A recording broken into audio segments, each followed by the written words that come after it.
Critical Mass Radio Show, Orange County's business talk show, focused on exploring topics of interest to CEOs who are leading middle market companies.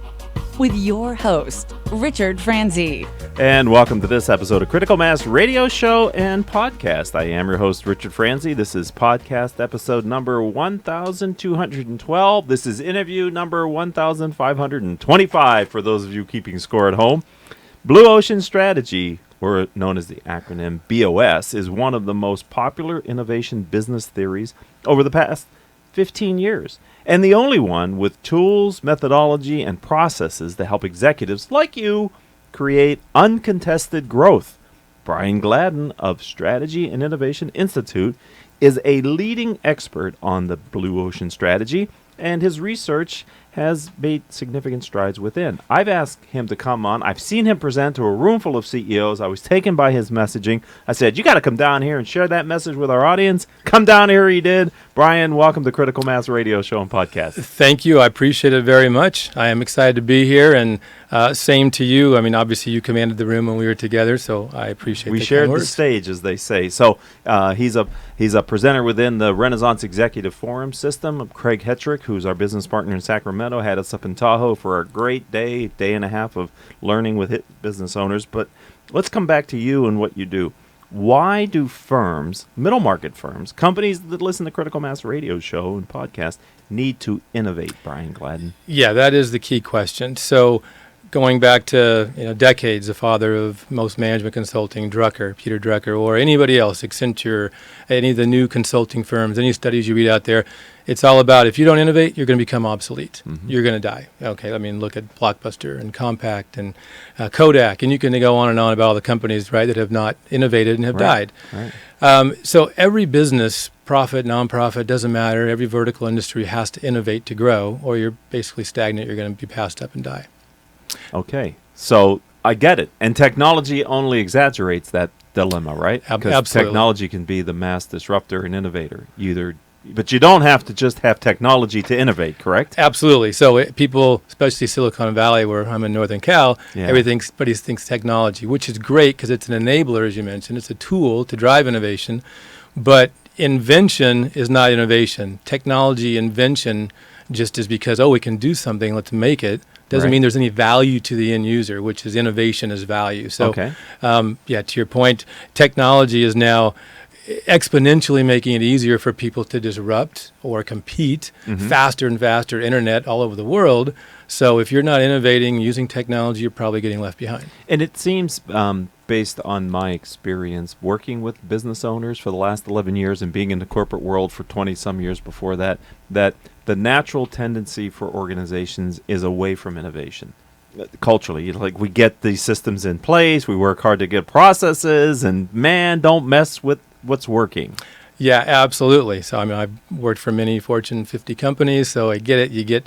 This is what we do. Here's our market. We've got structure and process and organizational things in place. Now let's just go out and deliver to our customers, and then you get myopic, right? You don't see everything out there. You don't see the forest for the trees. Right. And so that's exactly what happens. People, I want to innovate. Everybody we've talked to, everybody wants to innovate. They get excited when you say, I'm going to do this.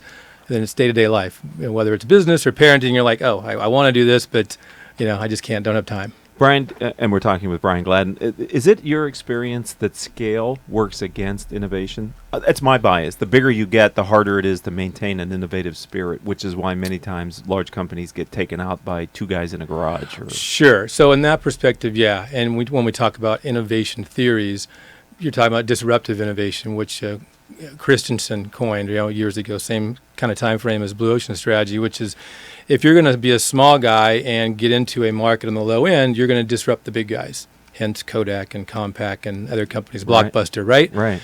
But the problem is when you're the big guy, you don't want to disrupt yourself. You'll lose, you'll fail in the same industry. So it's hard when you're making tons of money and the shareholders, it's all about how your quarterly earnings did, right? That's what stock market. It's all about Wall Street, and I got to hit my numbers. I don't want to rock the boat. Right, can't take a risk. Yeah, so I don't want to innovate. And maybe I'll create a little group over here who does incubation and innovation, but they're not really tied to the core business. Right. It usually doesn't work. Right. We'll invest in that. Well, you've used Kodak a couple of times, and I wrote about them and talk about them in my talk in my book. I mean, the challenge is you couldn't replace the impact of film with a digital platform. So even though they had the innovations inside their shop, they couldn't figure out how to monetize it because it would blow their business model to hell and back. Right, right. So they licensed third parties to innovate their tech, to invent off of the innovations that they came up with. Yeah, so lots of stories and use cases like you mentioned that when you're big, it's hard to pivot. You're not as flexible, you're not as nimble. Little guys is easier, but on the flip side, the bigger guys have the resources and the assets, the money. So you can innovate and take risks, but you don't want to. It's just human nature, it's culture. Well, they talk about the story of Steve Jobs and seeing the window-based GUI interface at Xerox PARC in Northern California, and Xerox had this beautiful tool that he realized the value of it and was able to create the user experience that we all know now with mouse-driven GUIs. And there was a large company that had the innovation, but they couldn't figure out how to bring it into the market. Yeah, and that goes back to some of these other innovation theories like business model, right? You mentioned business model. So business model canvas, business model innovation is key. I mean, you can have the greatest idea or invention, but if your current business is completely different, if you're a brick and mortar retail shop and now all of a sudden you want to be an online player or an OEM, that's your business models out of line. You're probably going to fail at whatever you're going to do. Right. Okay, so I'm walking all over the questions that we have That's prepared. all good. I like it. It's conversation. So for the first 5 minutes, I've just blown out the whole script, but we'll get back to the script. Let me get back to the script because there's a lot of good content that we can get to here. What is Blue Ocean's? So let's go back to the start. What is Blue Ocean Strategy? So Blue Ocean Strategy is one of the leading innovation methodologies and frameworks created by Professors Kim and Malburn from INSEAD Business School, so one of the leading business schools. They created this in 2004, and right around the time when Christensen's disruptive theory and a few others. So there's only been a few really high-level leading innovation theories that have structure and process around them. And to me, Blue Ocean Strategy is the only one that has a really deep framework of processes. And how do you get from an idea to actually some innovation, right? Most of the time we read these books and everybody gets excited, bestseller, and you're like, oh, this company did this, and Apple did this, or Amazon did this. Right. And they're all use cases or case studies, but there's no prescription. How do I do it? Well, Kim and Malburn created Blue Ocean Strategy, these tools, and now there's an online platform that take you through it. And so I've actually become an expert in those methodologies and frameworks and tools to help other businesses do that. I mean, people can do it on their own. It's like being an accountant. You can CPA, do it yourself or hire someone to do it, but there's a process there, right? So it's all about that roadmap. How do I do this? So the tools are there. So I've basically become now an expert in that as well as other methods that can add on to Blue Ocean Strategy and augment the theory. So what was the origin of the name Blue Ocean Strategy? Oh, that's a good one. I won't pretend I know exactly where it came from, but the whole theory is about red oceans versus blue oceans. Which are? Okay. So a red ocean is the normal business we all compete in an industry, right? Our business, we're attacking each other. It's bloody waters. It's like all these shark attacks. I'm thinking, oh my God, you don't want to be in the water with that. Yeah. So any lose a leg. Right. Any industry we're in, we're competing, and in theory, we're making the waters bloody with our competition. Blood or our blood. Yeah. And so Blue Ocean, Kim and Malburn said, let's create something there's no one there. There's no competition. It's peaceful space. It's blue ocean. It's tranquil. Set the sail and tack to your. I don't have to worry about anything. Right? Let's all go. I want that. Me too. So since 15 years now, the Blue Ocean Strategy has been accepted and adopted by a lot of different companies. I'm wondering if you could just give me some examples of companies that have looked at Blue Ocean Strategy as a way to innovate. Yeah, absolutely. Some of my favorite ones that. They've actually done case studies on some great YouTubes out there, and my website, I linked to Kim and Malburn. I don't want to pretend I'm taking credit for that, but just so I can help people understand how to do it. One of the favorite ones is Nintendo Wii. So you and I are not the age of typical gamers, right? I don't know if you're a gamer. No. I'm not much of a gamer either. No. My two daughters, 13 and 15, are gamers. So 12 years old to 35 years old is your gaming market. 50-plus grandmas, grandpas are not your gamers. So Nintendo basically went out and said, how do you get people who are non-customers of a specific market, gaming, to play? Well, first you've got to observe and figure out why don't they participate in some industry, right? What do they do that is either something to take the place of that, Right. other entertainment, or why can't they do whatever it is they're doing? Makes sense. And they basically observed and said the quick twitch muscles, right? You got your joystick and you're trying to jump and shoot and fire and all this stuff. Well, most of us can't compete with our kids doing that. So you're like, okay, that's way too much intensity. So they said, let's just put the thing around your wrist. We've all played Wii, Yes. which is what they came up with. So how do we make a lower impact to get now tennis or yoga, or you can bowl, right? You can shoot baskets with it. So you can play with your grandkids. They had a huge spike in non-customers, non-gamers now. So that's the blue entering. ocean then. That's the blue ocean. And all blue ocean is about is finding commonalities in non-customers. So people who are not in your industry, Okay. non-disruptive. But if our industry is gaming, and you're like, okay, here's the piece of the pie. I either have to grow the pie everybody grows, or I have to take Right. some from you. Right. Well, Blue Ocean says, well, no, what are things, why don't you and I, why doesn't Rick and Brian participate? Let's change the value curve. Let's So grow the pie. well, it's really augmented. It's almost adjacent. Like, okay, I'm going Okay. to bring in Grandma and Grandpa, Rick and Brian. They've never been in this market. They're non-customers. Okay. I've got to change the value curve. What am I offering to them?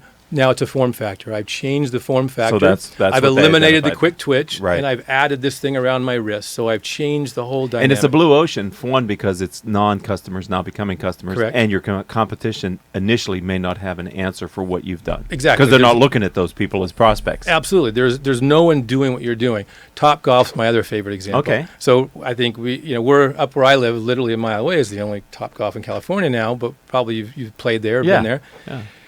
Most people who go to Top Golf, if you've been, you can literally view and see they're not golfers, right? They're not golfers. They don't Okay. go because they're golfers. Right. So Top Golf basically looked at the golf market. You have courses, private or public, and you have driving ranges. That's your golf market, besides the actual hardware. Yes. So they said, how do you get people who aren't golfers to golf? Well, you have to change the value proposition. Okay. Okay. So they said, what do we have to eliminate? Well, first of all, people don't want to bring their own balls and clubs that aren't golfers. They don't have any. Yeah. And second, you don't want to spend 5 hours on a golf course when you don't know how to play golf.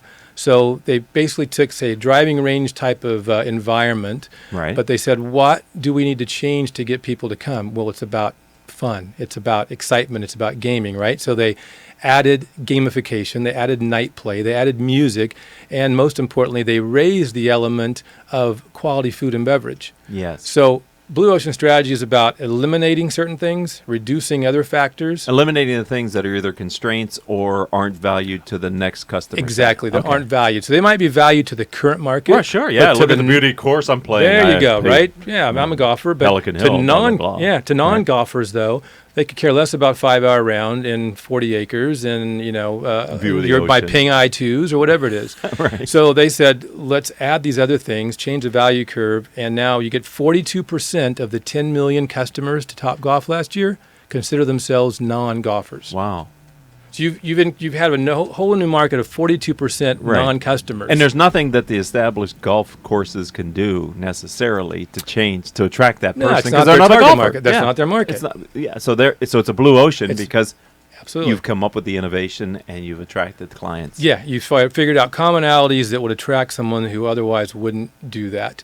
And will it be blue ocean forever? No, of course not. It's a couple of years, someone else will create the that's same idea, thing. right? and Yeah, right. But you have this now You have a lead. window. Right, you got a window of opportunity. Right. And innovation, to me, is continuous. And that's one of the next questions that's obvious was like, well, gee, how long are you going to be this blue ocean by yourself? Could be 6 months, could be 6 years. You don't know. Right. But you got first mover advantage. Exactly. And it's like, I say innovation's like cybersecurity. You don't put a firewall in and now you're done with security. Yeah. Right? Amen. We're done. Yeah. No, tomorrow it's obsolete. It's same with innovation. You don't just say, oh, we innovated. Well, no, it's a lifestyle. It's a process. Like going to the gym. I went to the gym last year. I'm good. I'm done. Right. No, Yeah. you got to go all the time. It's a process. And none that suck. Yeah. Yeah. Well. Okay. So it's a cultural thing then. Innovation. Yes, because you've got to have a process. You've got to have structure around it, just like HR, finance processes, organizational processes that you teach in Renaissance, all these things where decades and decades we have these processes for everything else in the business. And as you attest and know very well, you help the smaller businesses, especially who might not have those other folks, to build these business processes. Right. Most folks, even the large ones, don't have the innovation processes built in. because, as you pointed out, you don't want to disrupt yourself. It's usually about ideation. Oh, I came up with this cool idea. Then you put it on paper and you put it in the drawer, and you're like, hey, did we do that business plan last year? No, let's pull it out and try it again. Yeah. Because it's not ingrained in the culture. It's not from the top down. I was going to ask you, Yeah, this is a tone down. at the top. Yeah, it got to be top down. Your objectives, your key results, which is the new kind of hot button on measurement, OKRs out there in the marketplace, which we might get back to, is I don't know. You've I'll got try. okay. You've got to align it with the CEO's vision and mission for the company and what you're trying to accomplish. If it's just a one-off, then it's probably not going to work. But if you're going to grow your business, you can either acquire companies, increase your sales, hire new guys, increase the pipeline, sales coaching, or you can innovate and create new market space. Right. But that's just something that people haven't understood. How do I do it besides just a cool Do people idea? ever go to you, Brian Gladden? How do I put structure around innovation? Innovation is this squishy thing that's inspired. Yeah. It seems like it's counterintuitive. It seemed that way, but no. So the first thing you got to do, and Kim and Malburn on their kind of process, is where am I now? So any good theory, you got to figure out, where am I now? How do I compete with people in my market space? And what are those competing factors? So Topgolf, you compete on time and price and food and beverage and things like that. Like Pelican Hill, okay, I'm going to go there versus a Muni course. That's on price. So Right. everybody has price. So you got to figure out, am I a me too?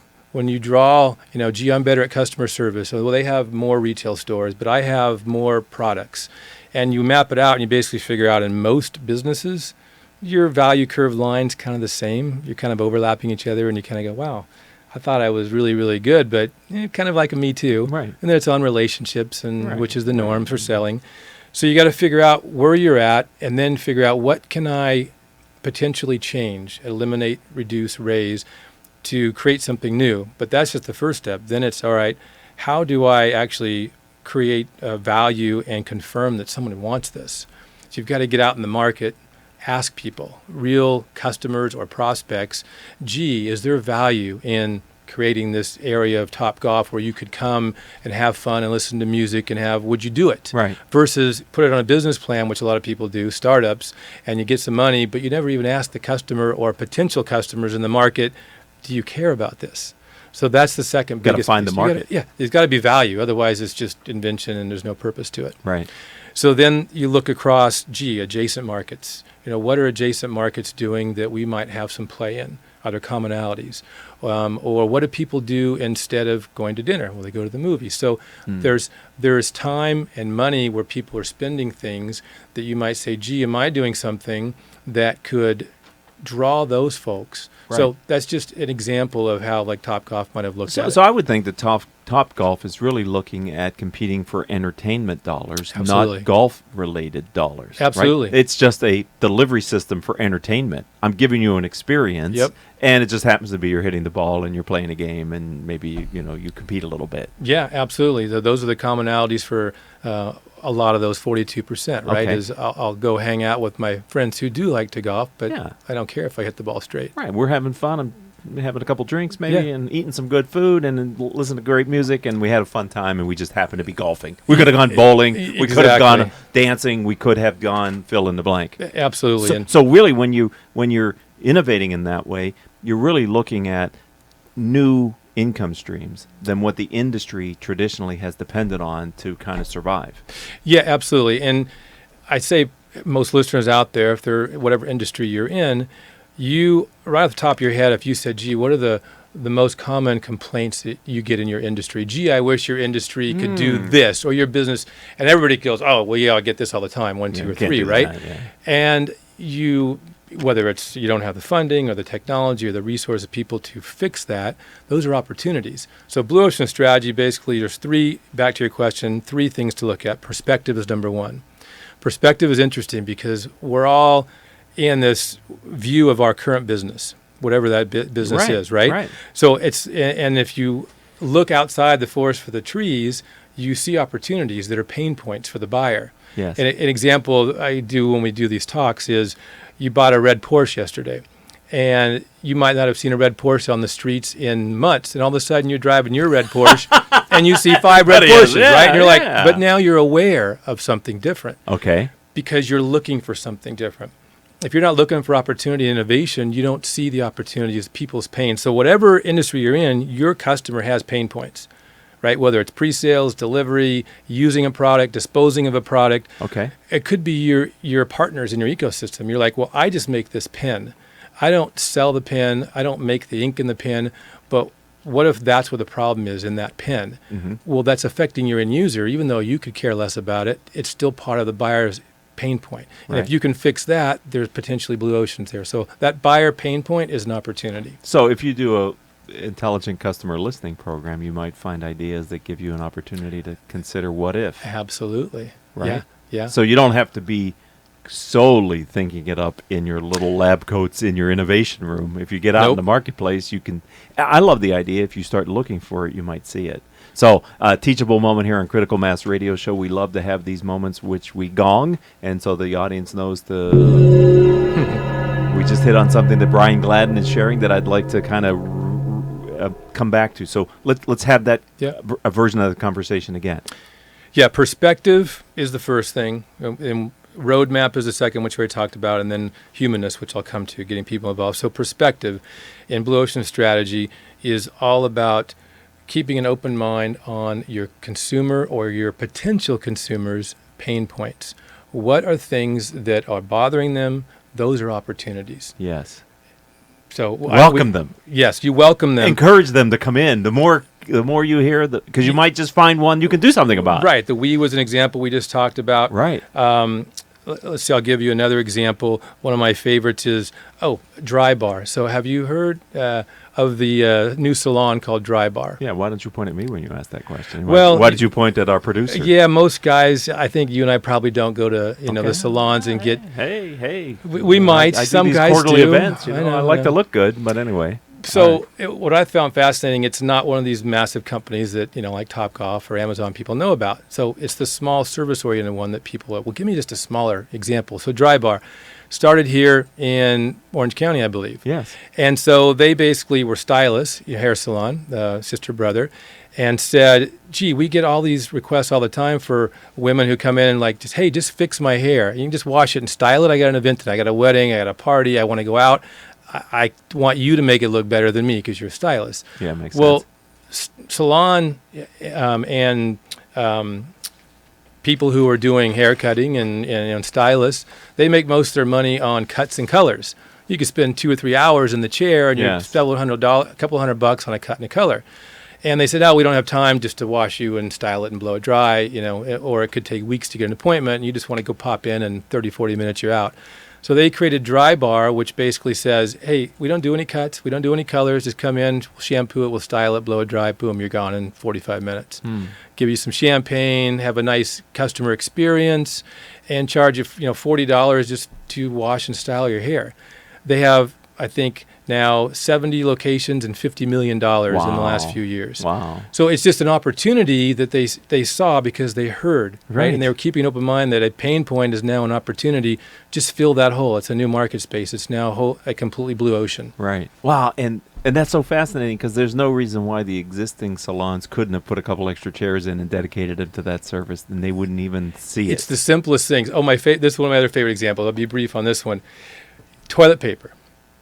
You're like, how do you innovate toilet paper? Yeah, how do you It's innovate? freaking toilet paper. Right. Right. So Kimberly-Clark, one of the biggest, manufacturing companies in the world, they actually went through the Blue Ocean strategy. The whole YouTube on this and case study that Blue Ocean Institute did. The CEO of Brazil, Kimberly-Clark, talked through the whole thing. And they basically said, we have 50 plus different toilet paper versions on the shelves in South America, Brazil, which is what they were looking at. And how do we differentiate ourselves? And there versus here, you have much smaller living conditions, right? Mm-hmm. We're talking about not the 1% in the mansions, but the people who live in very small, one-room house for a family of many people. And they don't have the big trucks like I have. They can drive to Costco and pick up a 24-pack of Charmin. You take public transportation, and you have to carry your groceries back, and you have a very small storage place to put your groceries and your consumables. So people didn't buy 24 packs of toilet paper down there. And so the point of sale is you just grab something, a 4-pack, that's it. So they went out in the market and said, what can we do? What's your problem when you buy toilet paper that we can change? And they basically said, well, we don't have storage. I can't buy very many. And I have, the mom is got her grocery bags on the bus going to and from the store, right, to get back home. So you can only handle so many things. So they said, why don't we just push the toilet paper together? You literally got the roll and squeeze it together. Well, as soon as you let go, it bounces back. Right. So all they did was squish the package of 24 or 12 rolls together and saved 40% of packaging and space, and put a little plastic handle on it so now mom can carry it. Oh my God. So their logistics and warehousing, which is huge in manufacturing and retail, went down 18 to 20%. The shelf space went down, which is gold in retail. Right. And now mom can carry it, and when she gets home, she can store it because it's 40% less storage. They became the #1 sustainable supplier to Walmart globally because of that. And, oh, by the way, and they made it also eco-friendly. So now eco-friendly paper squished together, blue ocean. You're like, it's toilet paper. It's simple. Right. But nobody went out and asked the people, why can't you buy more toilet paper? So, Brian, it works for product companies. It works for service companies. It works for the companies who are looking to bring innovation in and maintain it because it becomes systematized. Absolutely. We're out of time. I can't believe it. We're actually over time. We ran a little long here, ladies and gentlemen, today just because there was so much content, and we only scratched the surface, right? Absolutely. So I know you get to Southern California on occasion. We'll have to have you back to go to part 2 of what you had. I would love to. Okay, I would love to. All right. So, but if someone would like to learn more about what you're doing and your practice, how do they find you online, Brian? Yes, please go to www.si2, so strategy innovation, the number 2, Blue, BLUE, so si2blue.com. And I have to say, it's a temporary website. I'm definitely not a professional website developer, so I have a firm developing one for me. Actually, they're a Renaissance a member. Oh. So hopefully that will look better very soon, but there's enough there. And there's actually my phone number, my email is on there, and a download of an innovation readiness assessment that has been done by Strategizer, who created the business model canvas, so the leaders in that space. Sure. So download it, see if you're innovative, and where you're at. Most people are, they end up saying, no, we're not so innovative, and then give me a call and I'll see if I can help. This certainly works for large companies, but it also, based on your story, works for small companies and even startup early stage companies. Absolutely. Right? So the tools are scalable across different size organizations. Yep, small, large, doesn't matter what vertical, product, service, you name it. Everybody has to innovate, doesn't matter. Right. All right. Well, this has been a kick in the pants. I've totally enjoyed it. Thank you too. for your time. Thank you, Rick. I've really enjoyed it. All right. I'm going to say thank you to Paul Roberts, who's our engineer for today's show, and our producers, without whom we could not do this show, Joan Park, Crystal Nunley, and Nicole Terry. If you'd like to connect with me, let's do it on LinkedIn. I'm Richard Franzi, Franzi, and we'll go from there. Until our next show, I hope all of your business decisions will move your company in a positive direction. You have been listening to Critical Mass Radio Show Business Talk Show, focused on exploring topics of interest to CEOs who are leading middle market companies. With your host, Richard Franzi.